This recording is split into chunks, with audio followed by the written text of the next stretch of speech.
പഴുത്ത ചക്ക ഒരുപാട് കഴിച്ചിട്ടുണ്ടെങ്കിലും ചക്ക കൂട്ടാനാക്കി കഴിച്ചിട്ടില്ല കേട്ടോ ഈ വർഷം. അപ്പോൾ ഈ ഏകദേശം ചക്ക കഴിയാറായപ്പോഴാണ് ഞങ്ങൾ ചക്ക കൂട്ടാനൊക്കെ വെക്കാൻ തുടങ്ങുന്നത്.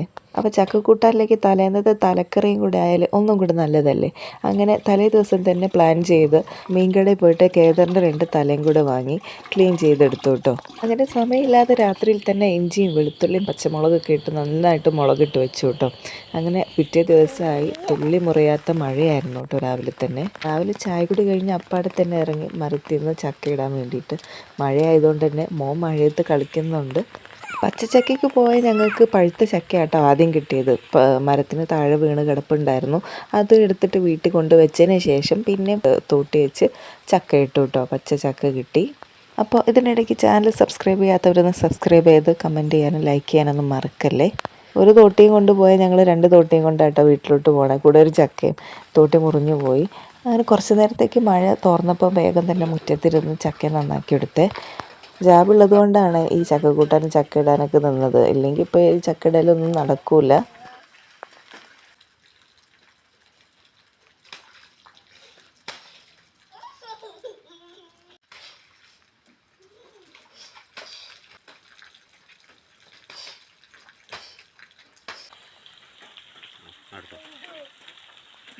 കുറച്ചുകൂടെ കഴിഞ്ഞിട്ടാണ് ഈ ചക്ക എടുക്കുന്നതെന്നുണ്ടെങ്കിൽ പഴുത്തിട്ടായിരിക്കും കേട്ടോ കിട്ടുക. ഇതിപ്പോൾ മധുരമൊന്നും വെച്ചിട്ടില്ല. കുറച്ചുകൂടെ കഴിഞ്ഞാൽ ഒരു 3-4 ദിവസം കൂടെ കഴിഞ്ഞാൽ പുളിപ്പ് വന്നു തുടങ്ങും.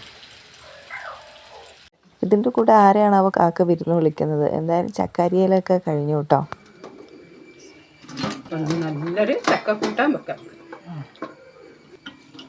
ചക്കയിൽ വെള്ളമൊക്കെ ഉണ്ടാവും. ഇതിൽ വെള്ളമില്ലല്ലോ.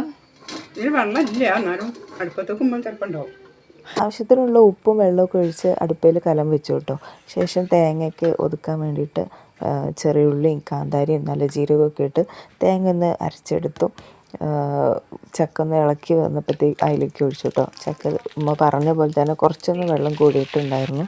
അത് ഈ തേങ്ങയുടെ അരപ്പൊഴിച്ചപ്പം ശരിയായി കിട്ടി കേട്ടോ. ശേഷം കടുകും കറിവേപ്പിലൊക്കെ ഇട്ട് വെളിച്ചെണ്ണയിൽ താളിച്ചെടുത്തു. അപ്പോൾ ദാ അടിപൊളി ചക്കക്കൂട്ടാൻ, എരിവും ഉപ്പും എല്ലാം പാകമായിരുന്നു. അടിപൊളി ചക്കക്കൂട്ടാൻ തലേന്നത്തെ കേദറിൻ്റെ തലക്കറിയാണ് കേട്ടോ. ചക്കക്കൂട്ടാൻ്റെ അതിന് ശേഷം തലക്കറി ഒന്ന് ചൂടാക്കിയെടുത്തു. അങ്ങനെ ഇതാ കഴിക്കുകയാണ്. അപ്പോൾ മഴയത്ത് കുറച്ചൊന്ന് കഷ്ടപ്പെട്ടാലെന്താ, അടിപൊളി ചക്കക്കൂട്ടാനും മീൻകറിയും കഴിക്കാറായില്ലേ.